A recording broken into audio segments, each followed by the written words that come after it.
아침 일찍 출근하시는 직원들이 오늘 전부 비번이라 오늘은 제가 제일 먼저 출근했는데요.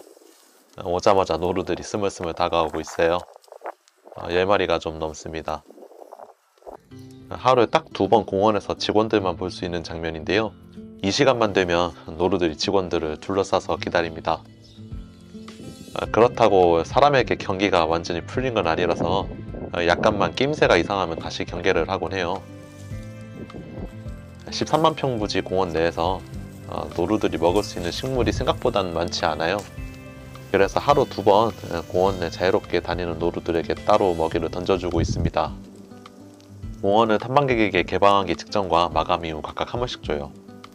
이곳의 일부 노루들은 구조에서 돌본 후 공원에 방생된 개체들이 오랫동안 사람을 접하면서 적응한 개체들인데요. 그러다 보니 일본의 나라공원처럼 경계심이 많이 떨어진 터라 먹이가 부족할 시기에는 사람들에게 먹이를 구걸하고는 합니다. 제가 지금 사철나무 가지를 들고 있어서 계속 절 따라오고 있고요. 사철에 대한 반응이 워낙 좋아서 피리 부는 사나이 마냥 따라옵니다. 이렇게 먹이를 던져주면 그때부터는 자기들끼리 다툼을 해요. 서열 높은 애가 독차지하는 경우가 많아서 못 먹는 친구들도 생겨 꽤 여러 군데 먹이를 던져줘야 합니다. 나무 한두 그루로는 모자라서 여러 그루를 던져줘야 하는데요. 암컷 노루들이 이제 새끼도 데리고 다니면서 얻어먹는 경우도 많아서 주변에 수컷들이 순순히 새끼가 먹게 놔두지는 않아요. 권장은 3년에서 5년차 수컷들이 먼저 달려오는 편이고요. 그 뒤로 3년차 이하 어린 수컷들이랑 암컷 새끼들이 뒤따릅니다.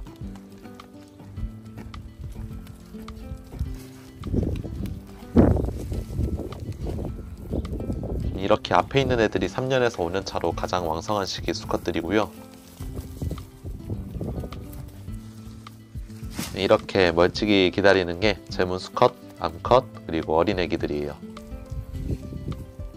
이런 식으로 두세 군데 먹이를 나눠서 배치하고요. 몇몇 노루가 힘에 밀려 먹이를 못 먹는 상황을 최대한 없애야 합니다. 아침 식사 끝나면 몇몇 애들 빼고는 다 사라지는데요. 이 친구처럼 이렇게 대놓고 빌부는 녀석도 있습니다. 이 친구는 생후 6년이 지난 사람으로 치면 노년의 노루인데요. 노쇠로 인한 기력 저하와 저체온으로 한번 죽을 고비를 넘긴 후로는 이곳의 사람들에게 빌붙기 시작하고 야생의 기대 수명을 넘겨버렸어요. 얘는 애초에 성체로 야생에서 구조됐는데도 사람의 도움으로 생존하자 학습을 해버린 결과이기도 합니다. 아무래도 덩치가 큰 수컷 노루가 사람을 무서워하지 않는 경우라 안전상의 이유로 풀을 제각을 한 상황인데 오히려 자기 방어 수단이 없어지자 사람을 더 의존하게 돼버렸어요. 다음 뿔이 자랄 때는 제각을 하지 않고 그대로 두려고 합니다. 먹이를 제때 먹지 못하면 다시 다른 사람에게 빌붙습니다.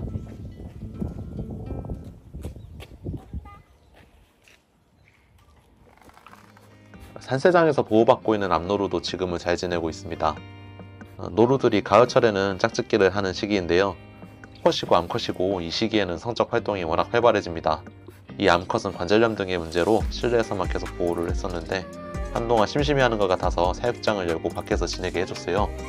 밖에 있는 동안 수많은 수컷 노루들을 만나고 무슨 일이 있었는지 이틀 만에 제 발로 돌아와 버렸습니다. 아마 돌아오는 6월달엔 새 생명을 볼 수 있을 것 같아요. 암컷과 새끼들은 전반적으로 수컷보다 훨씬 경계가 심한 편인데요. 그래서 공원 개방 시간에는 상당히 먼 곳에서 관찰되는 편이에요. 겁이 워낙 많다 보니까 사람이 가까이 다가오는 것을 좋아하진 않아서 저도 멀리서 관찰하는 편입니다. 암컷들은 수컷들보단 상대적으로 순해서 서로에 대해 호의적인데 우선 공격성이 없고 뿔이 없으니까 싸우지 않는 건 당연하고요. 이렇게 서로 털을 골라주는 모습도 쉽게 볼 수 있습니다. 제주도는 겨울에도 진드기가 발생하기 때문에 저런 식으로 서로 핥아서 떼주고는 해요. 그나마 이 암컷은 사람에게 좀 적응을 했는데요. 결국엔 눈앞에 밥 앞에서는 어쩔 수 없나 봅니다. 이 개체만 유일하게 사람에게 적응한 암컷이에요. 반대로 이곳에서 오래 지낸 5년생 이상 수컷 노루들은 이 공원의 운영 시스템에 대해서 어느 정도 이해를 했는지 탐방객들에게 개방된 시간에도 자유롭게 공원을 드나듭니다. 노루들은 음지를 좋아하는 애들이라 보통 흐린 날을 선호하는 편이에요. 이젠 주변 직원들에게도 이렇게 관심을 갖기도 하고요. 여기 직원 선생님들도 이제는 그냥 그러려니 하고 있어요. 물론 먹을 게 주어지지 않으면 매정하게 돌아섭니다. 이런 애들은 먹이통을 노리는 경우도 많은데요. 이 녀석은 이 안에 체험용 먹이가 있다는 걸 잘 알고 있어서 이런 식으로 입으로 자주 열어보려 시도하기도 합니다.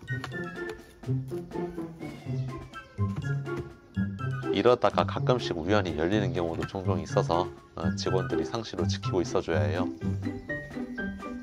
지금은 그냥 직원들도 신기해서 쳐다만 보고 있고요. 노루는 윗니가 없어서 아마 입으로 뚜껑을 열기에는 힘들 거예요.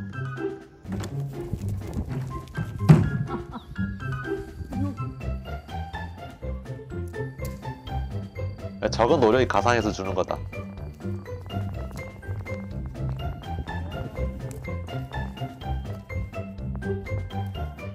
사실 이쪽에서도 받아먹고 있습니다.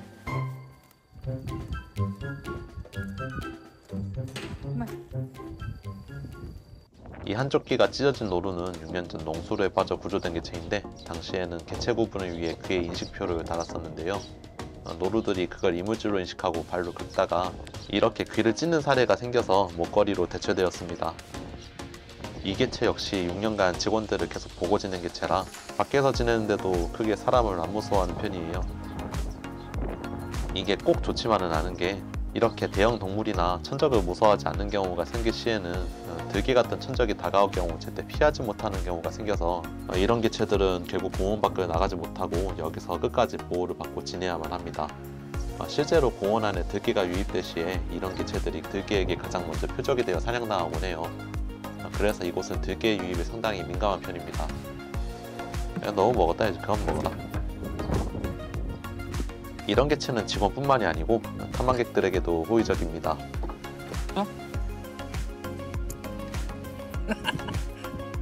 잘 먹는데? 작아서? 이빨 상하진 않겠죠? 네. 괜찮은데? 네, 반갑습니다. 쩔템입니다.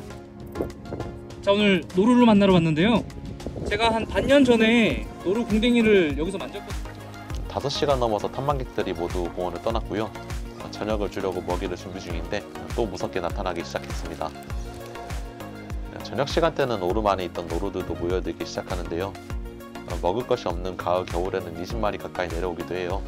오늘은 10마리가 조금 넘는 수준 같은데, 야, 근데 너무 무섭게 오는데?